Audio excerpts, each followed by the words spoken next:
em combate, né? Houve outros soldados que morreram antes dele, mas foi com acidente de arma, afogamento e tal. Em combate, o primeiro a morrer foi o soldado Atílio Pífero, e ele era de Amparo, ele era da cidade de Amparo, né? Natural de Amparo. E foi em 21 de setembro de 44, então foi naquele período de início de combates, né, do Brasil, e ele foi atingido por estilhaço de granada durante uma progressão, né? Quem serviu aqui sabe como é que é a técnica de progressão de patrulha, né? Então, numa dessas progressões de patrulha, ele foi atingido por estilhaços. Tá? Esse é o túmulo dele, né? Lá no cemitério de Pistoia, que eu não verifiquei essa informação ainda, mas provavelmente ele tenha sido transferido depois para um monumento lá no Rio de Janeiro, né? Que os corpos que estavam lá foram transferidos.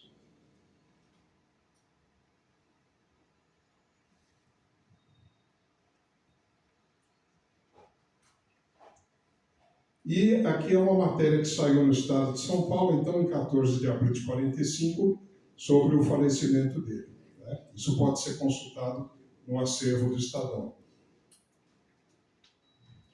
Ele recebeu essas condecorações, né? Então, a medalha de campanha da FEB, a Cruz de Combate de segunda classe e a medalha de sangue. Então, esse foi o primeiro natural de Amparo. E o último militar brasileiro a morrer em combate na FEB também era da cidade de Amparo, também era natural de Amparo, que era o soldado Hilário Décimo Zanesco. E aí que entra a questão de família que eu me referi. Ele era tio-avô da minha esposa. A família da minha esposa é natural de Amparo. E o que me levou a pesquisar isso? Né? Porque a história que corria na família, aí vem a questão do esquecimento. Né? O esquecimento, às vezes, atinge a família da pessoa. A própria família não conhece a história. Então, a história corrente na família é que ele tinha ido passear de jipe após o final da guerra e passou um campo minado e o jipe explodiu e ele morreu despedaçado. Essa era a história oficial da família. Mas eu desconfiei, e mais para frente eu vou explicar o porquê. E esse é uma fotografia dele. Aqui também a notícia dele no estado de São Paulo também, do falecimento. Né? Então, Amparo foi, desculpem o termo, privilegiada, se é que podemos dizer isso, de ter o primeiro e o último soldados a morrerem em combate. Né? E o que me levou a desconfiar que não era um passeio? Porque ele recebeu essas condecorações. Né? Ele recebeu a medalha de campanha, que todo soldado que participou recebeu, a cruz de combate de primeira classe, que foram poucos, né? E a medalha de sangue no Brasil, porque ele morreu em combate. Né?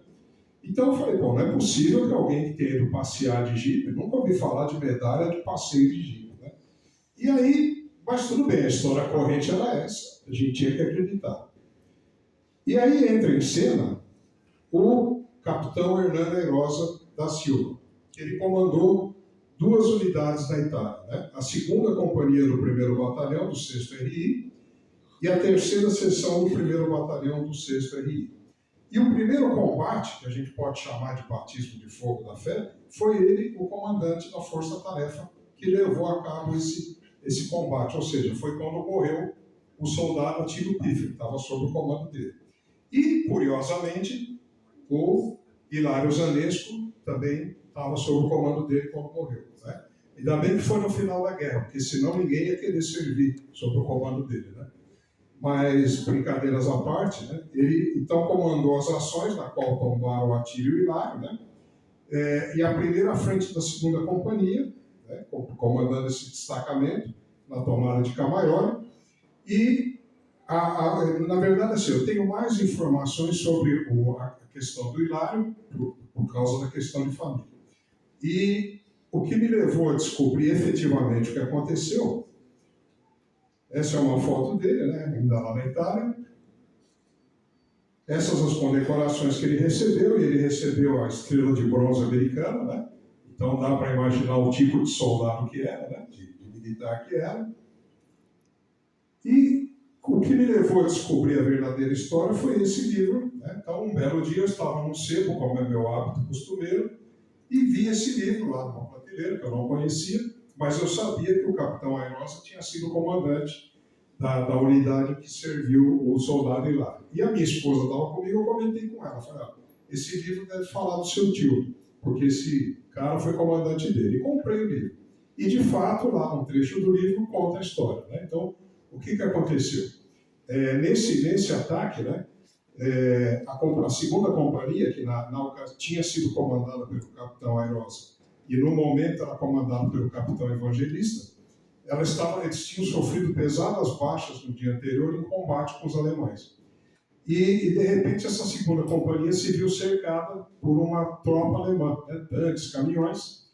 E aí o capitão Evangelista pediu ao posto de comando se podia ser mandado uma ajuda. Né? Então a ideia era mandar uma unidade blindada americana, que estava lá, o posto de comando, né, pela estrada para atrair o fogo alemão e assim dar tempo da unidade se reorganizar. Só que o comandante dos tanques americanos ponderou, até com uma certa razão, que ele não podia mandar a unidade blindada pela estrada, simplesmente porque a estrada estava minada. Então ele não podia pôr os tanques ali. Aí o capitão Airosa, né, se lembrando que tinha sido comandante dessa companhia, teve a ideia de pegar um jipe, né, e nesse jipe ele assumiu a direção do jipe, colocou um sargento chamado Apio, né, colocou um tenente, né, cujo nome agora eu não me lembro, e colocou o soldado Hilário também no jipe. E eles desceram a estrada e pararam numa fazenda. Quando eles pararam nessa fazenda, o capitão Airosa esperou o tenente se afastar, porque o tenente tinha um filho recém-nascido no Brasil, e as famílias eram amigas, né? Tinham uma amizade já antiga. E ele não queria expor o tenente, diz ele no livro que o tenente nunca o perdoou por isso. Né? Então ele esperou o tenente se afastar, e ele, o sargento e o soldado Hilário desceram a estrada com o jipe, e aí chegaram num ponto da estrada e deram de cara com uma patrulha alemã, com caminhões e tanques. E aí o comandante alemão da patrulha perguntou quem eles eram, perguntou se eles eram partisanos. E eles disseram não. Perguntou se eles eram americanos, eles disseram não. E o capitão virou o jipe, começou a subir a estrada, e o soldado Hilário pegou a bazuca e começou a disparar. Né? E eles tinham enchido o jipe com munição de bazuca. E ele começou a disparar na unidade alemã. Eles andaram uns 500 metros, né, pouco espaço na estrada, e de repente o jipe explodiu. E o soldado Hilário foi despedaçado na hora, não sobreviveu.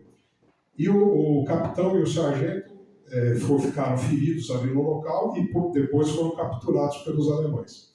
E eles não sabem explicar o que causou a explosão do jipe. Se foi uma mina, porque afinal de contas a estrada estava minada, se foi um tiro de tanque que atingiu, né, o jipe, ou se foi o próprio fogo da bazuca que pegou na munição que estava ali no jipe e a munição explodiu.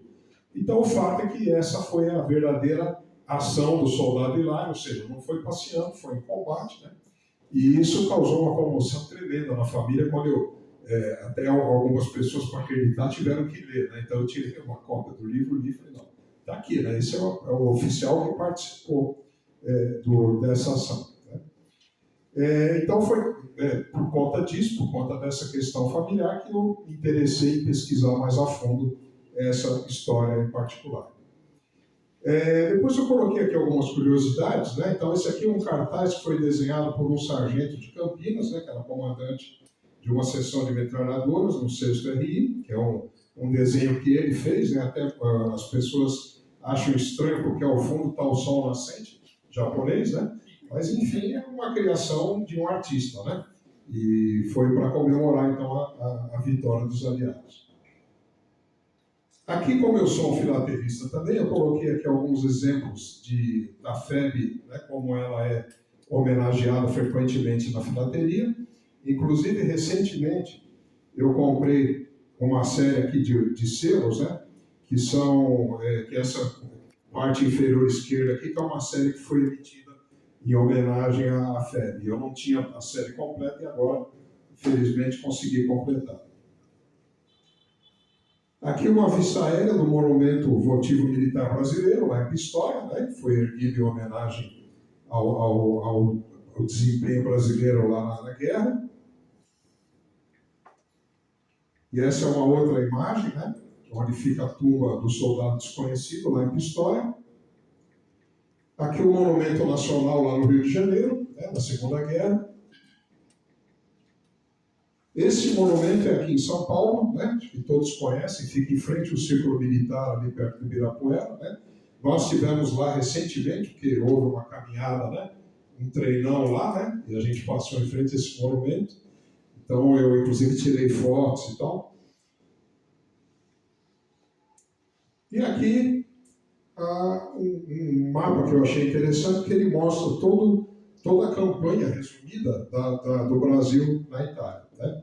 Em relação aos monumentos, tem muitos outros, tem muitas cidades do interior que têm monumentos à FEB, aos veteranos de 32, né? E eu particularmente gosto muito dessas cidades. Né? Duas que eu gosto é Taubaté, que eu acho uma cidade incrível, né? E Marília também, que tem lá um monumento, e Marília o monumento é único, né? Para 32 e para a FEB. Já em Taubaté são dois monumentos distintos, né? Um para 32 e outro em homenagem aos pracinhas. Então, sempre que eu vou a essas cidades, eu vou frequentemente, eu faço questão de fazer uma visita a esses monumentos, porque o meu avô, inclusive, foi veterano de 32, foi ferido em combate, né? E então todo feriado de 9 de julho eu faço questão de comparecer aqui ao nosso obelisco, né? E aliás, só uma curiosidade, mas numa das visitas que eu fiz já há bastante tempo ao obelisco, eu encontrei lá um senhor que estava lá no centro, né? E eu acho que a maioria que deve conhecer a história do obelisco, né? De como ele foi construído, do porquê, mas tem alguns aspectos que eu não conhecia. Então, vocês sabem que lá no centro da tumba tem um herói jazente, né? Então, nós temos uma estátua lá, em tamanho natural, de um soldado, e que ele está deitado de bruços, né? Com o peito para cima. E esse senhor estava explicando o simbolismo do monumento, né? E aí ele nos disse, ele falou, reparem que o centro do obelisco está alinhado com o peito dessa estátua. Por quê? Porque o obelisco ele simboliza uma adaga cravada no chão de São Paulo. E esse soldado está defendendo São Paulo com o peito. Né? Fora outros, né, muito simbolismo que ele explicou, as 32 bandeiras em volta, né? Tudo lá é múltiplo de 7, de 9 e de 32. Né? E um detalhe curioso também, interessante, é que a iluminação não é no teto, né? É no chão, é de baixo para cima. Por quê? Porque os mortos é que estão saudando os vivos. Então, por isso que a iluminação é invertida. Eu achei muito interessante. Eu tenho esse vídeo, eu gravei a explicação dele, mas perdi lá no meio dos meus HDs. Estou procurando desesperadamente. Um dia eu vou achar, que ele dá toda essa explicação sobre o simbolismo. Bom, era isso que eu tinha para apresentar para vocês, é simplesmente contar uma história. Muito obrigado. Obrigado.